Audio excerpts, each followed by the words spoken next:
مسجد آباد نہیں ہے اس سے بازار آباد ہوں گے، عیاشی کے اڈے آباد ہوں گے، گناہوں کا ماحول اس سے بنے گا۔ موسیٰ فرماتے تھے اگر یہ مسجد کو وقت دے کر ماحول عمل کا نہیں بنائے گا تو بازار کو وقت دے کر ماحول گناہوں کا بنائے گا، اس کے علاوہ کیا بات ہو سکتی ہے؟ اس لیے میرے دوستوں پورا مجمع یہ طے کر لے کہ انشاءاللہ ہمیں اپنی مسجدوں کا آباد کرنا ہے، کیونکہ میں مسلمان ہوں، باعتبار مسلمان ہونے کے میرے ذمے بازار، مکان، دکان، کارخانے، ہوٹل ان سے آباد کرنے سے زیادہ میں اس بات کا حقدار ہوں کہ میں مسجدوں کا عمل سے آباد کروں۔ اس لیے ایمان کے سیکھنے کا اور ایمان کی تکمیل کا جو اصل بنیادی عمل اور ذریعہ ہے، میں نے عرض کر دیا کہ وہ مسجدوں کو اعمال سے آباد کرنا ہے۔ قرآن کی آیت کا صاف ترجمہ ہے کہ ایمان والے تو وہی لوگ ہیں جو مسجدوں کا اعمال سے آباد رکھیں۔ فرمایا ہدایت یافتہ یہی لوگ ہیں جو مسجدوں کا اعمال سے آباد رکھیں۔ فرمایا اللہ کے خواص یہی لوگ ہیں جو مسجدوں کا اعمال سے آباد رکھیں۔ فرمایا تقوی والے وہی لوگ ہیں جو مسجد سے تعلق رکھیں۔ آپ دیکھ لیجیے، آپ تقوی والا، ایمان والا، ہدایت والا، علم والا، عمل والا، سب کے بارے میں قرآن سے بھرے ہوئے ہیں کہ وہ صرف وہی شخص کا تعلق مسجد سے ہے جس کا مسجد سے تعلق نہیں، اس کا اللہ سے کوئی تعلق نہیں۔ تو میرے دوستوں پہلی بات یہ 6 نمبر نہیں ہے، یہ 6 نمبر یہ صفات ہے جو اندر پیدا کرنے کی ایک عملی محنت ہے۔ اب مسجد کے ماحول میں لاؤ، یہاں اللہ کی بڑائی سمجھاؤ۔ یہ انسان کی فطرت کا مزاج ہے، جس کی بڑائی کی دل میں بیٹھ جاتی ہے جو اس کے تابع ہو جاتا ہے۔ اگر ہم مسجد میں آ کر اللہ کی بڑائی کو سنیں، اللہ کی قدرت کو سنیں، اس کی کبریائی کو اور اس کی عظمت شان کو سنیں، تو ہمارے دلوں سے اللہ کے غیر کا رعب، اللہ کے غیر کا تاثر، کیونکہ مسلمانوں میں جتنی بے دینی ہے اللہ کے غیر کے تاثر کی وجہ سے ہے۔ اس طرح ہمیں مسجدوں کو اعمال سے آباد کرتے ہوئے دوسرا کام یہ ہے، ہماری ذمہ داری ہے کہ محلے میں کوئی بے نمازی نہیں رہے گا۔ آپ سوچئے،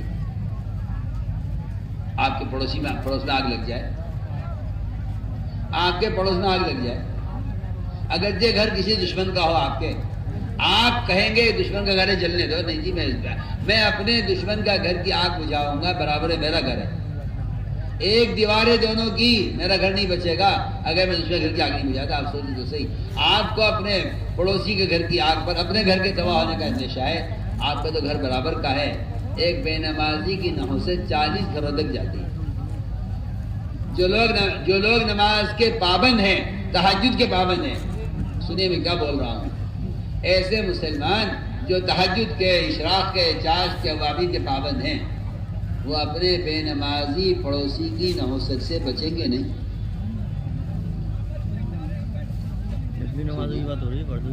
آپ یہ خیال کرتے ہیں کہ مجھے کیا مطلب ہے، میں تو عمل کرتا ہی ہوں۔ میں آپ کو آسان مثال دے رہا ہوں نا، آپ کا گھر صحیح سالم ہے، آگ لگی ہے پڑوسی کے گھر میں، سوچیے آپ کو کیا پریشانی جو اس بات کی ہے کہ برابر میرا گھر ہے، اس کے گھر کی آگ میرے گھر کو متاثر کرے گی، اس بے نمازی کا نماز چھوڑنا تیری نماز کو متاثر کرے گا۔ 40 گھروں تک ایک بے نمازی کی نماز کی نحوست جاتی ہے، 40 گھر تک ایک بے نمازی۔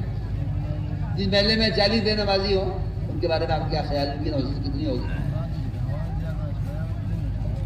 ہم اس سے عرض کرتے ہیں، ہمارے گشت کا دوسرا مقصد تھا، میں عرض کر چکا ہوں، ہدایہ کی عبارت سے میں یہ بات آپ سے واضح طور پہ عرض کرنا چاہتا ہوں کہ گشت مسلمانوں کو نماز پر جمع کرنے کے لیے ہے۔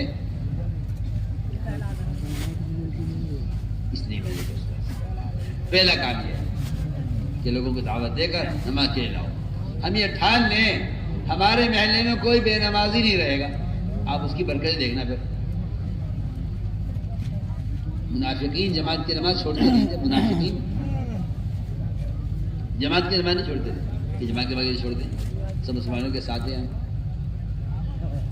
تو میرے دوستو عزیزو، پہلا کام یہ ہے کہ نماز پر خود دوسروں کا آمادہ کرو۔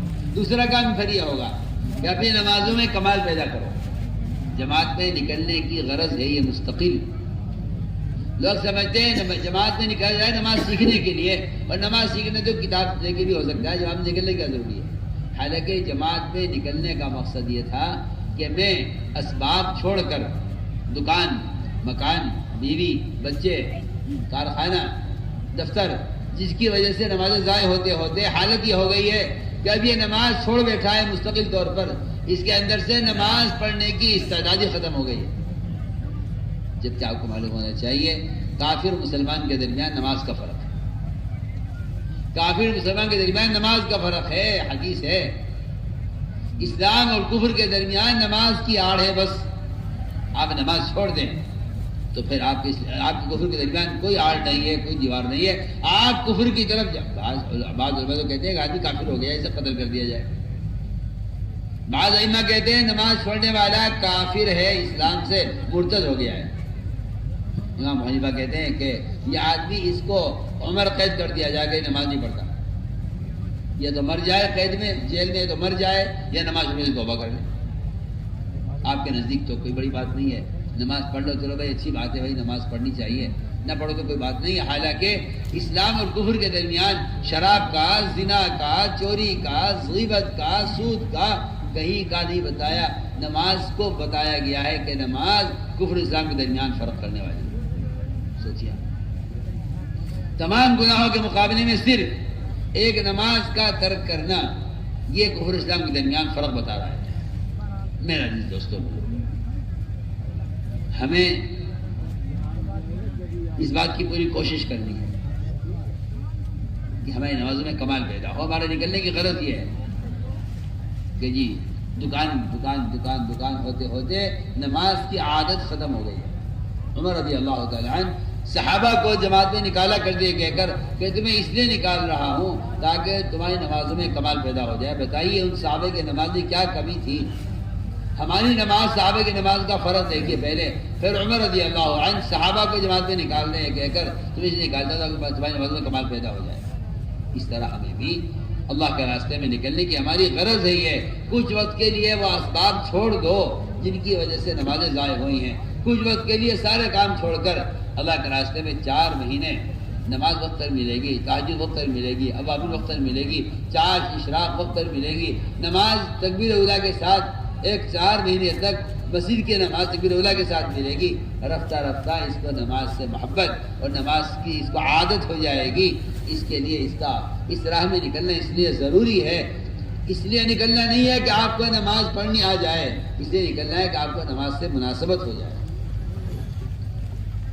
تو میں نے عرض کیا دوسرا کام یہ تھا ہمیں اپنی نماز پر 4 طرح محنت کرنی ہے. سب سے پہلے نماز کا ظاہر درست کرو. جس کا رکوع سجدہ درست نہیں ہے اس کی نماز گندے کپڑے کی شکل میں اس کے منہ پر دے کر ماری جائے گی. سب سے پہلا کام یہ ہے کہ نماز کے ظاہر کو درست کرو. دوسرا کام یہ ہے کہ نماز میں قرآن جتنا پڑھا جانا ضروری ہے اتنا قرآن سیکھو. اسی لیے جماعت میں نکل کر بھی مقام پر رہ کر بھی ہمیں قرآن کے حلقے لگانے ہیں مسجدوں میں تاکہ اس کے ذریعے سے قرآن اتنا کم سے کم سیکھ لیں کہ نماز درست ہو جائے. اتنا قرآن سیکھنا ہر مسلمان مرد و عورت کے ذمہ فرض عین ہے. جتنے قرآن سے اس کی نماز درست ہو جائے اتنا قرآن سیکھنا ہر ایک کے ذمہ فرض عین ہے. امام صاحب سے مولوی صاحب مسجد میں امام صاحب میرا قرآن ٹھیک کرا دو، مجھے اتنا قرآن پڑھا دو مجھے کہ میری نماز درست ہو جائے. جماعت میں نکلنے کا مقصد یہ تھا کہ آپ کی جماعت میں آپ کے ساتھ ایک قاری صاحب ہیں جو قاری صاحب قرآن پڑھے ہوئے ہیں. آپ ان سے کہیں کہ آپ مجھے قرآن سکھلا دو، میں نماز سیکھنا چاہتا ہوں، نماز پڑھنا چاہتا ہوں، مجھے قرآن سکھلا دو. اس طرح ہمیں قرآن کی تلاوت کا بھی اہتمام کرنا ہے. اتنا قرآن سیکھنا بھی ضروری ہے جس سے نماز درست ہو جائے. دعائے قنوت یاد کرو، تحیات یاد کرو، ثنا یاد کرو، نماز کی دعائیں تسبیحات یاد کرو. اس طرح ہمیں اپنی نمازوں کو مشق کرنی ہے اور نماز میں کمال پیدا کرنا ہے. اس لیے کہ سارے دین کا مدار نماز پر ہے. اگر نماز درست نکل آئی تو سارے اعمال درست ہیں، اور اگر نماز بگڑ گئی، اس لیے حدیث میں نماز کی مثال سر سے دی گئی ہے کہ اگر ہاتھ کاٹ دو، پاؤں کاٹ دو، آنکھ نکال دو، کسی کی زبان کاٹ دو، آدمی زندہ رہ سکتا ہے، لیکن اگر کسی کا سر کاٹ کے الگ کر دیا جائے تو پھر اس کی زندگی باقی نہیں رہ سکتی۔ آپ اس سے اندازہ کیجئے، نماز کو حدیث نے سر کا درجہ دیا ہے، لیکن میں اس حدیث کا مفہوم یہ نہیں سمجھتا کہ سر کاٹ دینے سے آدمی مر جاتا ہے، بلکہ میں حدیث کا مطلب یہ سمجھتا ہوں کہ انسان کے دماغ میں باریک باریک رگیں ہیں۔ پھر ایک صاحب کہہ رہے تھے جی ابا جی کا جو ہے برین ہیمریج ہو گیا ہے اور دماغ کا سارا صحیح ہے، پورا بدن صحیح ہے، ایک دماغ کی ایک رگ پھٹ گئی ہے، جس کی وجہ سے ایک حصے پہ فالج پڑ گیا ہے، یہ ہاتھ کام نہیں کر رہا، یہ پیر کام نہیں کر رہا۔ سوچیے آپ، میں اچھی مثال آپ کو دے رہا ہوں۔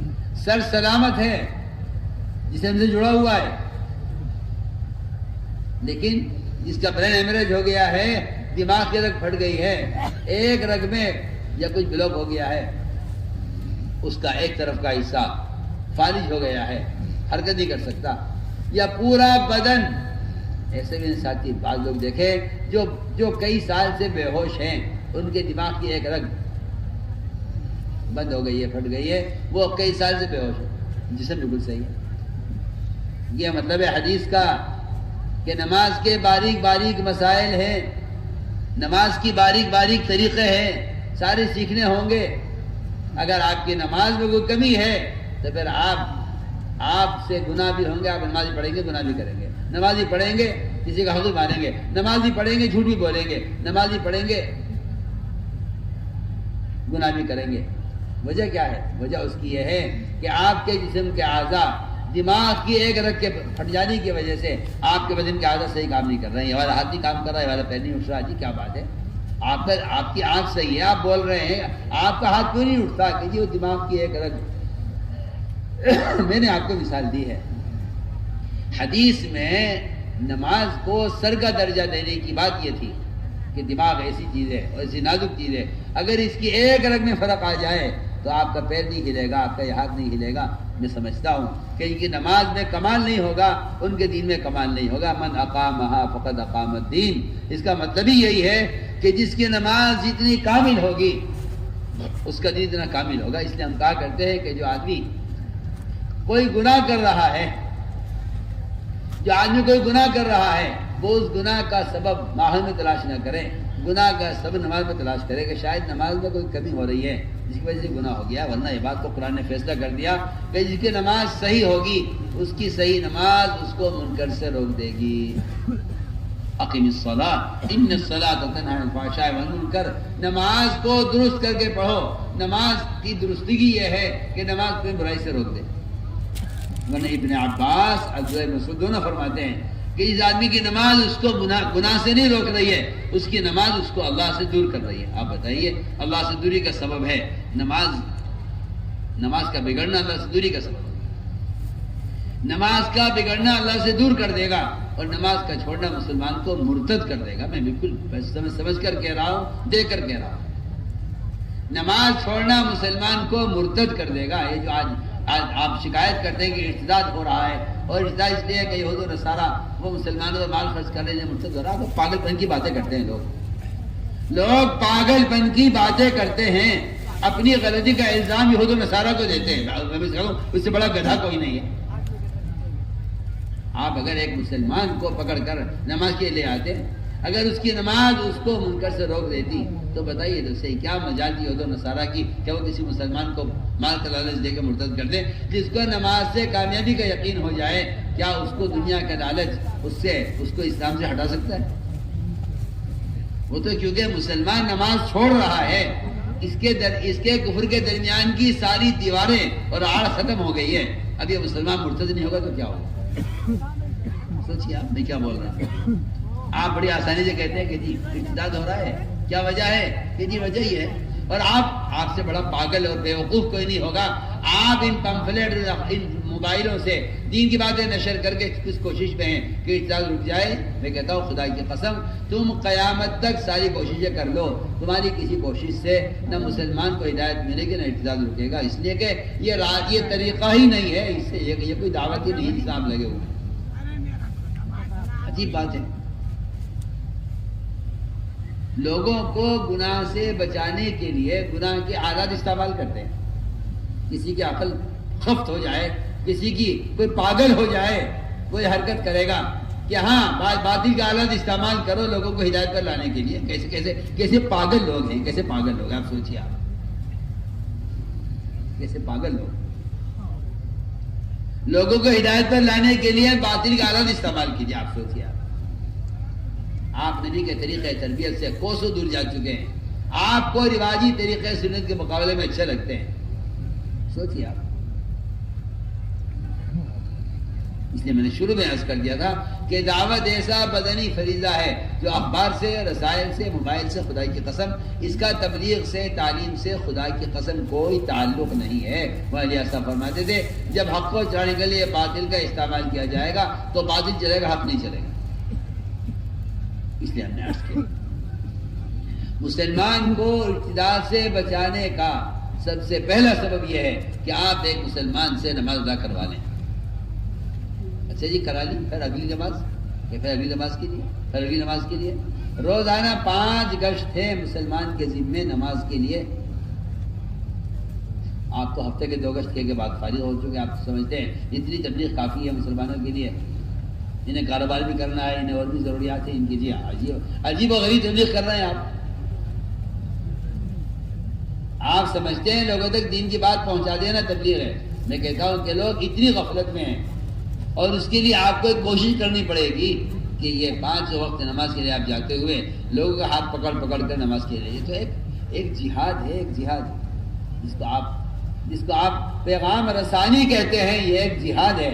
اگر آپ اس کی کوشش میں نہیں لگیں گے تو آپ انتظار کیجئے کہ آپ کے گھر میں ارتداد کی آگ کب داخل ہوتی ہے. تو آپ انتظار کیجئے.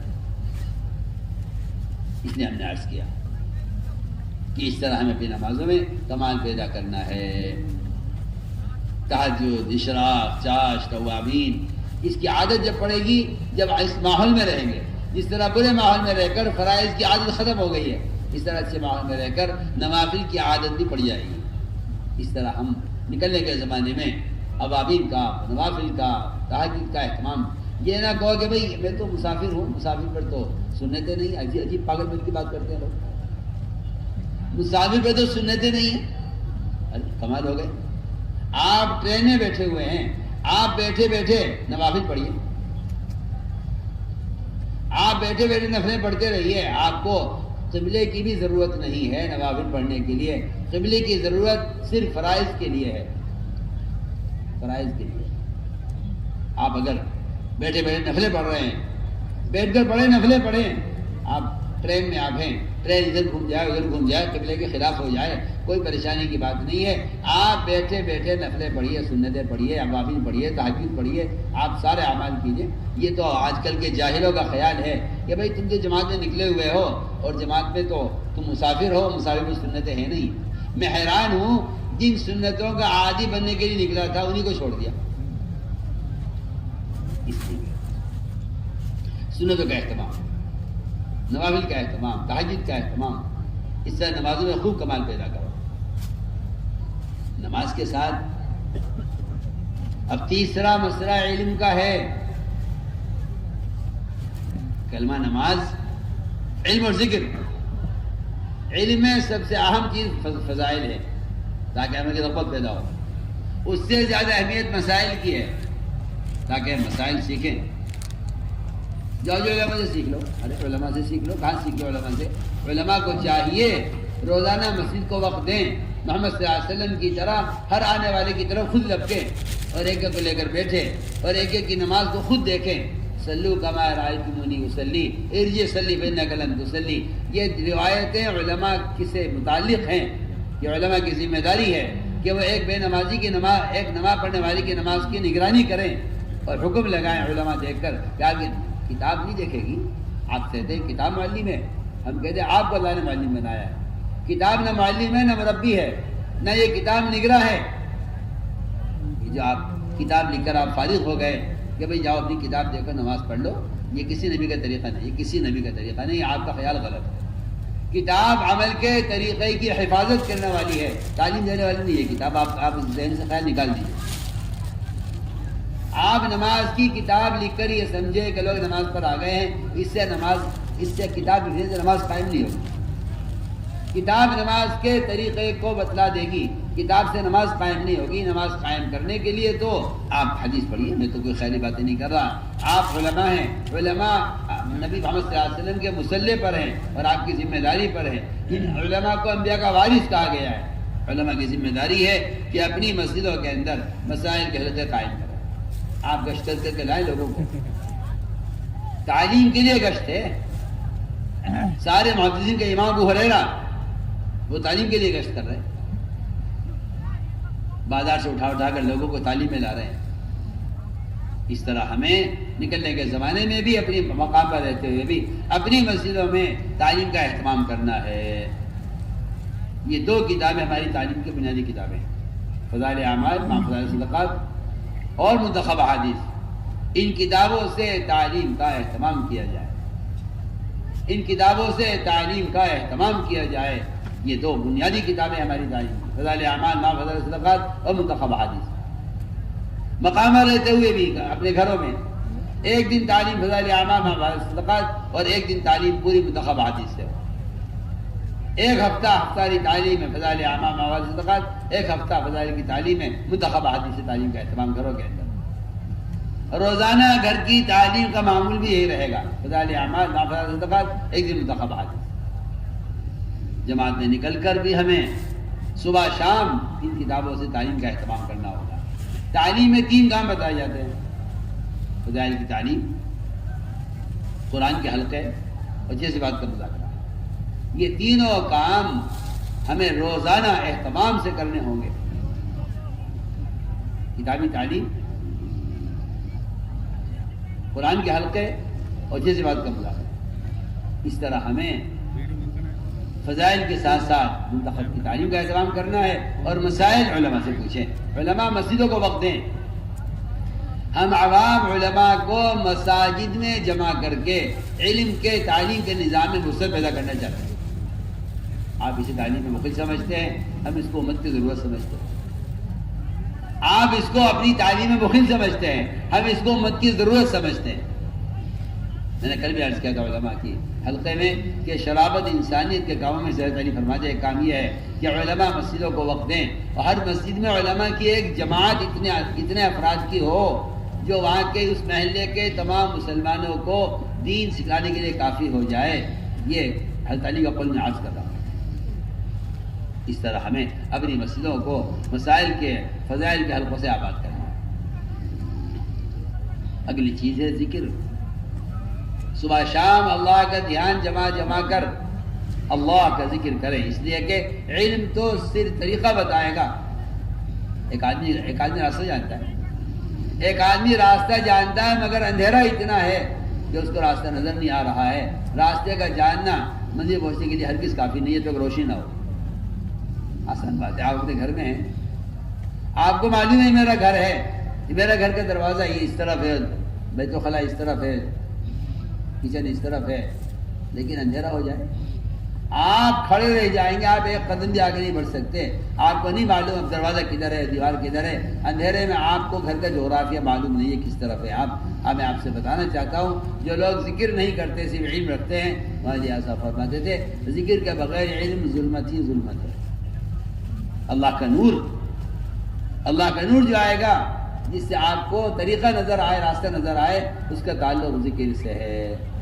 اس لیے صبح شام کی تسبیحات کا اہتمام کریں، ذکر باوضو کریں، تنہائی میں کریں۔ ایک بھی تیسرے کلمے کی سبحان اللہ الحمدللہ لا الہ الا اللہ اللہ اکبر ولا حول ولا قوت الا باللہ العلی العظیم، ایک بھی دوسرے کی استغفار کی، تین تسبیح صبح شام سے لگا کر اللہ کی طرف رجوع کر پڑھنے کا اہتمام کرنا۔ افضل ذکر قرآن کی تلاوت ہے، یہ اللہ کی ذات سے نکلا ہوا کلام ہے۔ اجی میں تو پڑھا ہوا نہیں، اچھی پاگل پن کی باتیں کرتے لوگ، ہندی پڑھ لی، ہاں جی ہندی پڑھی ہوں، اجی میں تو پروفیسر ہوں، میں تو انگریزی بہت پڑھی ہے۔ اسے غیروں کی زبان میں عزت اور اللہ کی ذات سے نکلے ہوئے کلام میں ذلت محسوس ہوتی ہے۔ اگر اس کی عزت اللہ کے کلام میں نظر آتی اسے تو یہ سب سے پہلے قرآن سیکھتا۔ جب ان بچوں کی زبانیں ٹیڑھی ہو جاتی ہیں نا انگریزی پڑھ کے، پھر ان کو قرآن پڑھواتے ہیں۔ آپ کو 30 سال کا جوان ملے گا انگریزی خوب پڑھ لی، خوب جہالت پڑھی، خوب غیر مسلموں کی زبانیں سیکھی، مگر اسے اللہ کی ذات سے نکلا ہوا کلام قرآن کی سے ایک آیت کی خبر نہیں ہے۔ بتائیے تو صحیح آپ، کتنے افسوس کی بات ہے۔ اس لیے میں بہت تاکید سے کہہ رہا ہوں، اپنے بچوں کو مکتب میں داخل کرو، اپنے بچوں کو پہلے قرآن سکھلاؤ، انگریزی یا ان کو کچھ سیکھنا ہے بعد میں سیکھیں، پہلے قرآن سیکھیں۔ اب تم میوات والے طے کر لو اللہ کے واسطے، جب تک بچوں کو حافظ نہ بنا لو کسی اسکول میں داخل نہ کرو، میں تم سے عہد لیتا ہوں۔ ہاں جی صبح کو یہ پڑھ لے گا، شام کو یہ پڑھ لے گا، سب پاگل پن کی باتیں، سب پاگل پن کی باتیں ہیں۔ صبح کو یہ پڑھ لے گا، شام کو یوں پڑھ لے گا، جی ہاں یہ سب پاگل پن کی باتیں ہیں۔ میں کہتا ہوں میوات کے بچوں کو غیر حافظ بنانے اور ان کو قرآن چھڑوانے کے لیے کہا جاتا ہے کہ انہیں پہلے اسکول پڑھا لو۔ جی ہاں یہ آپ سمجھتے ہیں کہ اگر اسکول نہیں پڑھا تو یہ جیے گا کس طرح؟ آپ پر مجھے تعجب اور افسوس ہے کہ اللہ کا کلام پڑھ کر تو پڑھنے کا یقین نہیں ہے، ان جاہلوں کا خط پڑھ کر آپ کو پڑھنے کا یقین ہے۔ سوچیے پورا میوات یہ طے کر لے بچوں کو اسکول نہیں بھیجیں گے جب تک حافظ قرآن نہ بنا لے۔ میں تو آپ سے کھل کر کہہ رہا ہوں، پتہ نہیں کتنے ڈگریوں والے بھوکے مر رہے ہیں، کتنے ڈگریوں والے ٹھوکرے کھاتے پھر رہے ہیں، کہیں ملازمت نہیں مل رہی ہے۔ آپ کو کس نے بتایا کہ اگر آپ پڑھیں گے نہیں تو آپ اگر پڑھیں گے تو آپ پلیں گے نہیں؟ کس نے بتایا آپ کو؟ آپ کو ایسے کروڑپتی لوگ ملیں گے اپنا نام لکھنا نہیں جانتے، انگوٹھا لگاتے ہیں وہ کاغذ پر، کہتے ہیں مجھے جاہل آدمی، مجھے نام لکھنا نہیں آتا، نہ ہندی نہ انگریزی نہ اردو نہ عربی، کچھ نہیں آتی۔ بتائیے آپ کروڑپتی لوگ ہیں، میں جانتا ہوں ان کو، ملکوں میں تجارتیں پھیلی ہوئی ہے، ابھی تک انگوٹھا لگاتا ہے کہ جی مجھے کچھ پڑھا ہوا ہوں نہیں، مال اتنا اللہ نے دے رکھا ہے، فیکٹری کی فیکٹریاں ہیں۔ جی آپ دیکھیے جا کے، یہ آپ کی شیطان نے پٹی پڑھائی ہے کہ اگر بچے انگریزی نہیں پڑھیں گے تو کل میں کیا کمائیں گے؟ بے فضول کی باتیں ہیں سب۔ ہمارے کچھ ایسے بیوقوف قسم کے لوگ مسلمان بھی ہیں جو کہتے ہیں نہیں جی حالات کا تقاضا ہے، جی آپ سمجھتے نہیں ہیں۔ جی ہاں یہ سارے ایجنٹ ہیں یہودیوں کے، جو بچوں کو اسکولوں میں جھونک کر اور ان کی زبانیں ٹیڑھی کرا کر اور ان سے اللہ کے غیر کا نعرہ لگوا کر اور ان کا مزاج بت پنے کا بنا کر پھر کہتے ہیں کہ جی ہاں یہ ضروری تھا کرنا۔ میں آپ سے بے تکلف بول رہا ہوں۔ اگر آپ اپنی اولاد کو مرتد ہونے سے بچانا چاہتے ہیں تو انہیں قرآنی مکتب میں ڈال دیں، ورنہ آپ ان کے مرتد ہونے کا انتظار کریں۔ میں تو آپ سے بے تکلف بول رہا ہوں، آپ سے بے تکلف کہہ رہا ہوں۔ آپ کے زمانہ ادھر جا رہا، آپ ادھر جا رہے ہیں، آپ زمانے کے ساتھ چلیں گے؟ آپ زمانے کے ساتھ چلیں گے؟ کیا کریں گے آپ؟ کچھ نہیں، سب بکواس ہے، شیطانی جال ایسا بنا ہوا ہے کہ آپ کہتے ہیں مصلحت کا تقاضا ہے، آپ سمجھتے نہیں ہیں۔ ہم خوب سمجھتے ہیں، آپ جاہل ہیں، ہم خوب سمجھتے ہیں۔ آپ نے کبھی بڑوں کی باتیں پڑھی نہیں ہیں، آپ تو زمانے کو دیکھ کے چل رہے ہیں نا۔ یا جو لنگڑا آپ کو ملتا ہے آپ اس کے پیچھے ہو لیتے ہیں۔ آپ نے پڑھا ہی نہیں بڑوں کو، آپ کو خبر ہی نہیں بڑوں کا مزاج کیا تھا۔ اس ملک میں اسلام کو باقی رکھنے کے لیے جو جہاد کیا گیا ہے، آپ کو اس کی ہوا بھی نہیں ہے۔ آپ کہاں سو رہے ہیں؟ آپ تو رواجیں بہہ رہے ہیں۔ آپ پر تو غیروں کی حکومت کا تسلط آپ کے دماغ پر مسلط ہے۔ آپ کہاں سو رہے ہیں؟ آپ کو خبر ہی نہیں ہے۔ تو میں بہت تاکید سے کہہ رہا ہوں سب سے، اپنے بچوں کو پہلے قرآن سکھلاؤ، سیکھیں بعد میں سیکھیں، مجھ سے کوئی انکار نہیں ہے۔ یہ دنیا کا جہل بھی پڑھ لیں، مجھے اس سے انکار نہیں ہے، لیکن قرآن کو پہلے قرآن پڑھیں اور اپنے بچوں کو حافظ قرآن بناؤ۔ میرے گھر میں جی ایک حافظ ہے، کافی عجیب بات، سارے جاہل ایک حافظ۔ وہ آپ کا ایک بیٹا، وہ ایک آپ کے 5 بیٹے ہیں نا، تو یہ 5 بیٹے 5 گھر ہیں۔ آپ جو کہہ رہے جی میرے گھر میں ایک حافظ قرآن کافی ہے، یہ 5 بیٹے 5 گھر ہیں، یہ 5 بیٹیاں 5 گھر ہیں۔ یہ کیوں ایسا نہیں ہے؟ آپ کے 5 بیٹے ہیں، ان کی 5 کی شادی ہوگی، 5 گھر آباد ہوں گے۔ بتائیے ہر گھر میں ایک حافظ ہوا صرف، اور آپ کو پتہ نہیں کسی نے دھوکہ دیا ہے کہ جی الحمدللہ 5 بیٹے ہیں ایک کو تو مولوی بنا دیا ہے اور باقی جو 4 ہیں وہ ڈاکٹر ہیں. عجیب بات ہے.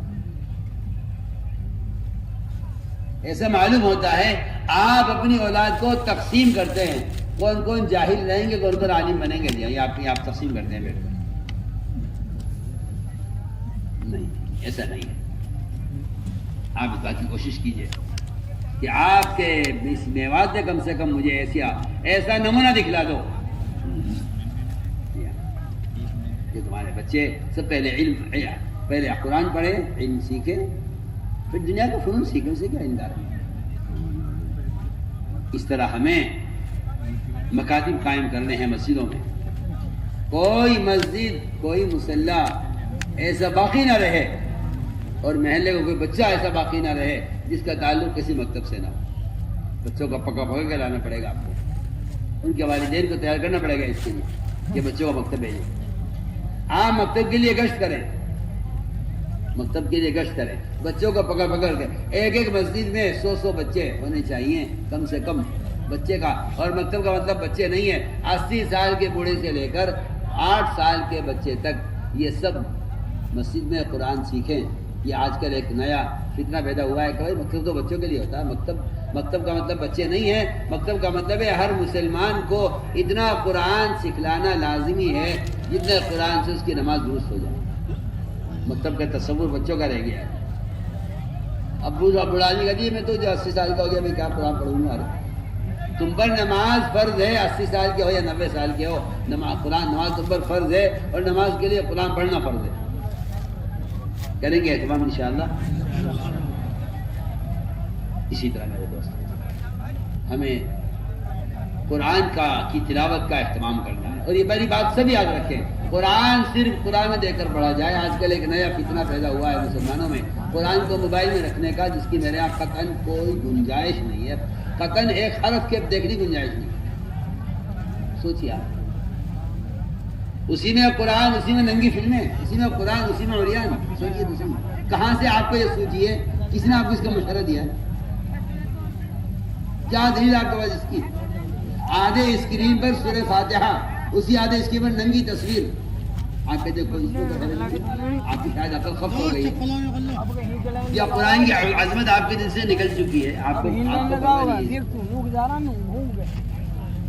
حضرت تھانوی رحمۃ اللہ علیہ کا فتویٰ چھپا ہوا ہے, ریڈیو پر قرآن سننا ناجائز ہے اور سننے والے کو روکنا واجب ہے. اگر آپ نہیں روکیں گے سننے والے کو تو آپ گناہ گار ہوں گے. واجب کے چھوڑنے گناہ گار ہوں گے آپ اگر آپ قرآن سننے والے کو نہیں روکتے جو قرآن ریڈیو پر سن رہا ہے. بتائیے آپ اسے موبائل میں ڈال کر بڑے خوش ہیں کہ بڑی ترقی ہو رہی ہے. اپنے ماں باپ کی تصویر آپ قرآن میں نہیں لگا سکتے. آپ کہتے ہیں قرآن کی بے حرمتی ہے. آپ ننگی فلموں میں قرآن رکھ کے کہے کہ کوئی اس میں کوئی حرج نہیں ہے. بتائیے, عجیب سوچ ہے. یہ کہہ دینا ہاں جی ٹھیک ہے قرآن میں پڑھ لو, موبائل میں پڑھ لو. اچھا, آپ کے نزدیک قرآن موبائل میں کوئی فرق نہیں ہے.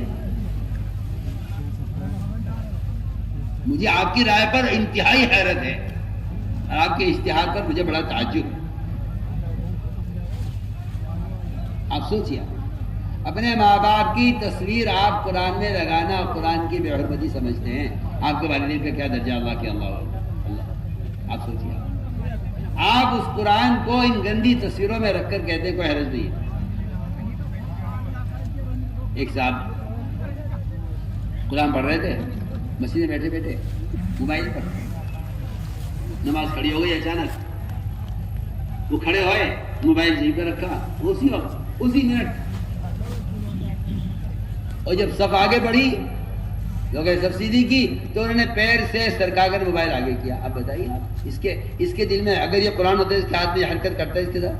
سوچیے آپ کا تو آپ تو اپنے اشتہاد میں ایسے آزاد ہوئے کہ آپ کو اس کی کوئی پرواہ نہیں ہے. جی سوچیے, آپ سوچیے, عقل سے سوچیے, بجائے کسی مفتی سے فتویٰ معلوم کرنے کا بھی دل سے پوچھیے کہ آپ کا دل کیا کہتا ہے. مانتا ہے آپ کا دل؟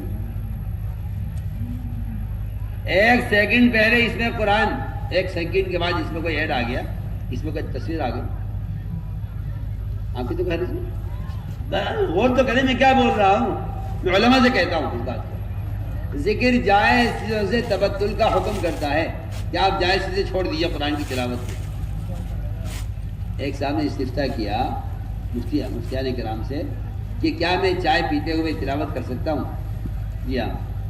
رمضان کا مہینہ ہے، بیچارہ رات کو بیٹھا قرآن رٹ رہا ہے، ادھر چائے رکھی ہوئی ہے، ایک گھونٹ چائے کا لے لوں، قرآن پڑھ لوں، کیا میں ایسا کر سکتا ہوں؟ جواب یہ آیا فتوے میں کہ آپ پہلے چائے پی کر فارغ ہوئیے، اپنا منہ صاف کیجیے، اللہ کی طرف متوجہ ہوئیے، اور قرآن کے دوران کوئی اور کام نہ کیجیے.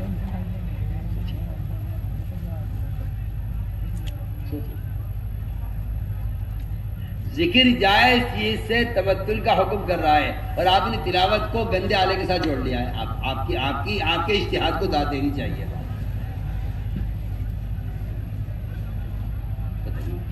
کیا چیز ہے اجتہاد استہزاء ہے قرآن کا، میں تو نہیں سمجھتا. تو میرے دوستوں جو قرآن کو صرف قرآن میں دیکھ کر پڑھنا ہے، میرے یہاں اس کے قدم کی گنجائش نہیں. آپ سفر میں ہو، ٹرین میں قرآن ہاتھ میں لیجیے، قرآن دیکھ کر پڑھیے. آپ قرآن ہاتھ میں لیجیے، قرآن دیکھ کر پڑھیے. اس کی تلاوت کا بہترین وقت صبح صادق سے پہلے. فرماتے تھے میں نے سارے بزرگوں کو روزہ وظائف کر کے دیکھے، سب سے زیادہ اللہ کا قرب جو محسوس کیا وہ صبح صادق سے پہلے قرآن دیکھ کر پڑھنے محسوس کیا. اس طرح ہمیں قرآن کا ترجمہ بھی دیکھنا ہے، یہ لازمی چیز ہے. ہر مسلمان کے ذمہ لازم ہے، لازم کہہ رہا ہوں، میرے الفاظ یاد رکھنا، ہر مسلمان کے ذمہ لازم ہے کہ وہ قرآن کا ترجمہ دیکھے. جاہل سے جاہل ہو، عام سے عام آدمی ہو، وہ دیکھے اللہ مجھ سے کیا کہہ رہے ہیں. یہ لازمی بات ہے. میں تو پڑھ رہا ہوں جی، یہ تو علماء جانے کیا مطلب ہے. عجیب بات ہے. آپ کو ہندی کا اخبار دے دے تو آپ سے پوچھے بھائی مجھے ہندی نہیں آتی، بتائیں اخبار میں کیا لکھا. جھوٹے اخبار ہندی کے تو آپ پڑھوائیں گے، دوسروں سے ترجمہ کرائیں گے. سچا اخبار قرآن، اس کے لیے آپ کا خیال یہ کرنی سب کے لیے اس کو سمجھنا کوئی ضروری نہیں ہے. حضرت علی فرماتے ہیں قرآن کو بغیر سمجھے پڑھنے میں کوئی خیر نہیں ہے. قرآن کو بغیر سمجھے پڑھنے میں کوئی خیر نہیں ہے. کیوں کہ بغیر سمجھے پڑھنے کی بات میں آپ کو بتاؤں کیا ہے. آپ سے کوئی انگریزی میں کہہ دے کہ آپ کے ابا کا انتقال ہو گیا، آپ کو انگریزی آتی نہیں، جی آپ ہنس کے مسکرا کر آگے بڑھ جائیں گے. سوچیے تو صحیح کیا بول رہا ہوں. آپ سے کوئی انگریزی میں کہے آپ کے ابا کا انتقال ہو گیا، آپ مسکرا کر آگے بڑھ جائیں گے، آپ کو پتہ ہی نہیں اس نے کیا کہا ہے. اور اگر آپ سے پوچھ لیا جائے کہ بھائی بتائیے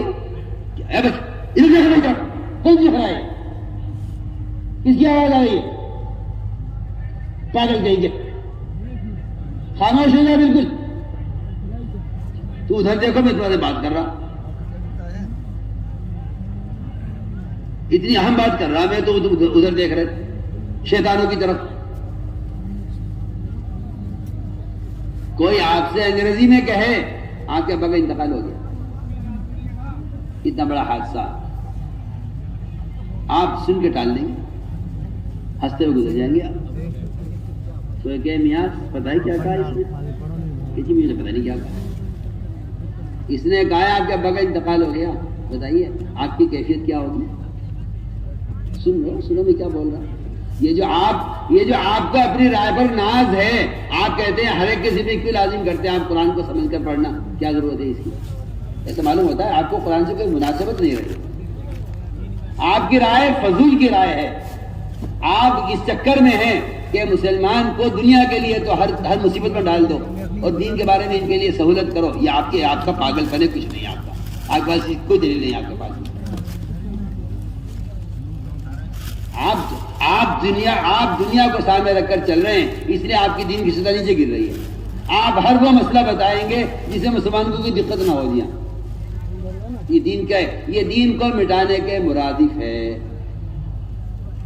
میں آپ سے کہہ رہا ہوں، سوچیے آپ، میں نے مثال دی آپ کو کہ اگر آپ نہیں پوچھیں گے کہ یہ کہنے والا کیا کہہ رہا ہے تو آپ اپنے ابا کے انتقال پر ہنسیں گے. جی آپ کو خبر ہی نہیں اس نے کیا بولا ہے. یہ حال قرآن کے ساتھ ہو رہا ہے.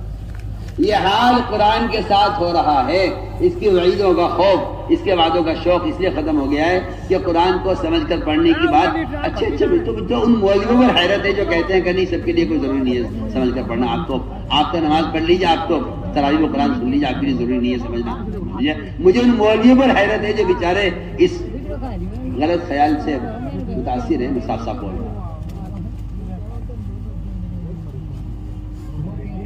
ہر مسلمان کو چاہیے وہ جو زبان بھی جانتا ہو، ہندی جانتا ہو، انگریزی جانتا ہو، اردو جانتا ہو، وہ اپنے ساتھ ترجمہ کا قرآن رکھے، روزانہ جتنی تلاوت کرے اس کا ترجمہ دیکھے کہ اللہ مجھ سے کیا کہہ رہے ہیں۔ اگر آپ کو اس سے انکار ہے تو پھر آپ سے بڑا بیوقوف کوئی نہیں ہے، آپ سے بڑا ناشکرہ کوئی نہیں ہے۔ آپ سے وکیل بات کرے آپ توجہ سنتے، آپ سے ڈاکٹر بات کرے آپ توجہ سنتے، میرے علاج کی بات ہو رہی ہے۔ آپ سے قرآن بات کرے آپ کہتے ہیں مجھے کیا ضرورت سمجھنے کی۔ سوچیے آپ نے کیا رائے قائم کی ہے، سوچیے اپنی رائے پر غور کیجیے۔ آپ وکیل بات کرے تو آپ توجہ سنیں گے، جی میرا مقدمہ ہے، وکیل دیکھو کیا کہتا ہے۔ ڈاکٹر سے آپ حال بتا رہے ہیں، ڈاکٹر آپ کو طریقہ دوا کا سکھلا رہا ہے، سمجھا رہا ہے، آپ غور سے سن رہے ہیں، ڈاکٹر صاحب میں سن رہا ہوں، بتائیے۔ اللہ آپ سے باتیں کریں، اللہ آپ سے باتیں کریں، ایسا نہیں فرماتے ہیں اللہ تعالیٰ نے کہ جب میں چاہتا ہوں کہ اللہ مجھ سے باتیں کریں تو میں قرآن پڑھنے لگتا ہوں، اور جب میں چاہتا ہے میں اللہ سے باتیں کروں تو میں نماز میں مشغول ہو جاتا ہوں۔ بتائیے، آپ کو کچھ خبر نہیں ہے، آپ تو اس چکر میں ہے کہ دین کو آسان کر کے ختم کرو دیا، آپ کا تو چکر یہ ہے۔ عوام کو پریشان مت کرو، عوام کی سطح کی بات کرو، یہ آپ کا خیال بالکل باطل خیال ہے۔ میں سمجھتا ہوں قرآن کے مٹنے کے لیے اتنا کافی ہے کہ مسلمان قرآن کو سمجھ کر نہ پڑھے، یہ قرآن کے مٹنے کے لیے کافی ہے۔ صاف صاف بات ہے، یہ کتاب تلاوت کی کتاب نہیں تھی، صرف یہ اللہ کا ضابطہ ہے، قانون ہے، اس کو ہر مسلمان کو سمجھنا اس کے ذمہ لازم اور ضروری ہے۔ تو میرے دوست عزیزو، اس طرح ہمیں قرآن کی تلاوت کا اہتمام کرنا ہے۔ اگلی بات یہ ہے کہ جو آدمی عبادت کے ذریعے، تلاوت کے ذریعے، نمازوں کے ذریعے، تہجد کے ذریعے، صبح شام کی تسبیحات کے ذریعے اللہ سے تعلق اچھا بنا لے گا اپنی تنہائی میں، اللہ اس کے مخلوق کے درمیان کے تعلقات کو ٹھیک کر دیں گے۔ یہ بھی صاف بات ہے۔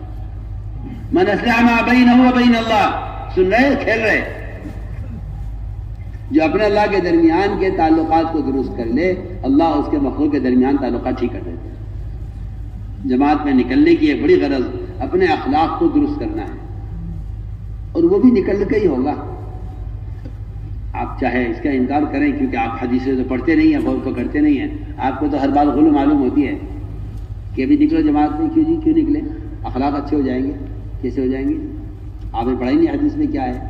فرمایا یا اقسم اغزو مع غیر قومی کی حسن خلقک، اقسم اللہ کے راستے میں نکلا کرو نئے نئے لوگوں کے ساتھ، تمہارے اخلاق اچھے ہو جائیں گے۔ کیا بات ہے؟ کیوں یا رسول اللہ؟ کیا وجہ ہے اس کی؟ وجہ یہ ہے آپ جماعت میں نکل کر جس آدمی کو آپ پہچانتے نہیں ہیں، آپ ان کے لیے کھانا بنا رہے، آپ ان کے کپڑے دھو رہے، آپ ان کی خدمت کر رہے۔ جی ہاں، خدمت، جب آپ نکلیں گے اللہ کے راستے میں تو آپ کے ذمہ خدمت کرنا آئے گا۔ کھانا کون بنائے، روٹی کون پکائے، چولہا کون جلائے، لکڑی چن کر کون لائے، آپ سارے ہمارے لکڑی چن کر میں لاؤں گا۔ سنیے، آپ فرما رہے ہیں اللہ کے نبی، لکڑی میں چن کر لاؤں گا، بکری کون کاٹے گا، گوشت کون بنائے گا۔ یہ سارے کام جماعت میں نکل کر جب آدمی اجنبیوں کے ساتھ کرتا ہے تو بتائیے تو صحیح، ہر ماں باپ کی خدمت کا کیا شوق پیدا ہوگا، پڑوسی کے حقوق کا کیا فکر پیدا ہوگا، اپنے بھائی کا، چچا کا، تایا کا احترام کتنا کرے گا، کیونکہ جماعت میں نکل کر اس نے ایسے لوگوں کی خدمت کر لی ہے جنہیں پہچانتے بھی نہیں، جانتے بھی نہیں، برادری بھی نہیں، رشتہ داری بھی نہیں۔ بتائیے، امت کے امت بننے کا راستہ تھا یہ کہ مسلمان اجنبیوں کے ساتھ اللہ کے راستے میں نکل کر آپس میں مسلمان کے ساتھ رہنے کی مشق کرے۔ اب تو حالت یہ ہے کہ یہ اس گود کے ہیں، وہ پال کے ہیں، وہ وہاں کے ہیں، وہ یہاں کے ہیں، ہماری جو گود نہیں ملتی، ہماری جو پال نہیں ملتی، ان کو تو شادی نہیں ہو سکتی۔ آپ نے تو اس برادری میں شادی کری، برادری تو ہماری برادری سے نیچی ہے، تو اونچی ہے۔ یہ جتنا مسلمانوں میں نفرتیں ہیں اس کی وجہ یہ ہے کہ مسلمان آپس میں ایمان اعمال صالح کے ماحول میں رہتا نہیں۔